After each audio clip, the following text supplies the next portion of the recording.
কলকাতা এবার অকশনে ৭০ কোটি টাকা নিয়ে মাঠে নামবে, কারণ কলকাতার পার সব থেকে বেশি আছে এবং কলকাতার কাছে সব থেকে বেশি টাকা থাকবে ২০২৭ আইপিএল এর জন্য। এবং কলকাতা নাইট রাইডার্স যে প্লেয়ারকে দাও করবে সেই প্লেয়ারকে নিজের দমে কিনে দেখাতে পারবে কলকাতা নাইট রাইডার্স। কারণ কলকাতার কাছে এত মোটা ধরনের পার্স আছে, কিছু বলার নেই।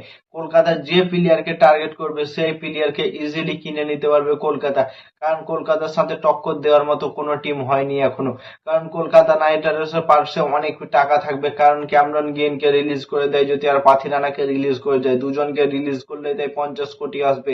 এবং আর মোস্তাফিজুর রহমানের যে রিপ্লেসমেন্ট আছে মুজারবানি, সেই প্লেয়ারটাকে রিপ্লেসমেন্ট করে দিলে 9 কোটি, মানে হচ্ছে 69-60 কোটি। এবং আর দু একটা প্লেয়ারকে যদি রিলিজ করে দেয় তাহলে 2-5 কোটি বার হয়ে যাবে। এবং রমনদীপ সিংকে রিলিজ করলে 4 কোটি এবং বাবা বারোরাকে রিলিজ করলে 4 কোটি, সেখান থেকে 8 কোটি এবং এই দিক থেকে 10 কোটি, 18 কোটি এবং এই দিক থেকে 59 কোটি। 77 কোটি টাকা মতন কলকাতা নাইট রাইডার্স পার্সে নিয়ে মাঠে নামবে। ৭৭ কোটি টাকা নিয়ে যদি ধরো ৭০ কোটি টাকা নিয়েই মাঠে নামে কলকাতা নাইট রাইডার্স, তাহলে ভাবো কলকাতা নাইট রাইডার্স বড় বড় 3 থেকে 4টে প্লেয়ার কিনতে পারে। ইজিলি বড় বড় 3-4টে প্লেয়ার কিনবে কলকাতা নাইট রাইডার্স, কারণ সূর্যকুমার যাদব, হার্দিক পান্ডিয়া, ঋষভ পান্ত, তারপরে জয়সওয়াল, নিকলেশ পুরান, অনেক বড় বড় মাপের প্লেয়ার এবার অকশনে আসবে। অকশন থেকে কলকাতা নাইট রাইডার্স প্রায় 3 থেকে 4টে বড় প্লেয়ার যদি নিয়ে নেয়, কলকাতা নাইট রাইডার্স দলে একদম স্ট্রং হয়ে যাবে। কারণ কলকাতা নাইট রাইডার্স দলে এমনিতে ফিন অ্যালেন আছে, সেখান থেকে আঙ্কিশ রঘুবংশী আছে, দুটো প্লেয়ার তো কনফার্ম আছে।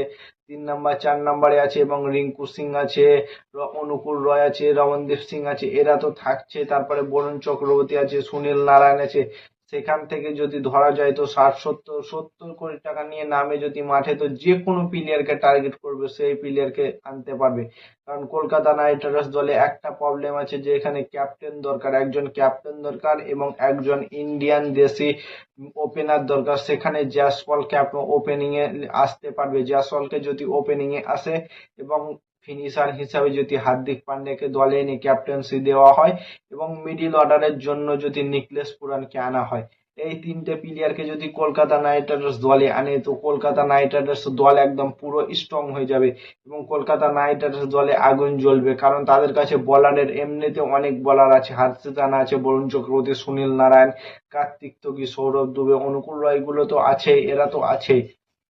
কলকাতা নাইট রাইডার্স ব্যাটিং এ যদি ওপেনার হিসাবে জয়সওয়ালের সাথে ফিন অ্যালেন ওপেনিং করবে এবং 3 নম্বরে থাকবে আঙ্কিশ রঘুবংশী, 4 নম্বরে থাকবে ধরো নিকলেশ পুরান, 5 নম্বরে মানিশ পান্ডে অথবা রিঙ্কু সিং এবং 6 নম্বরে থাকবে যাকে রাখো।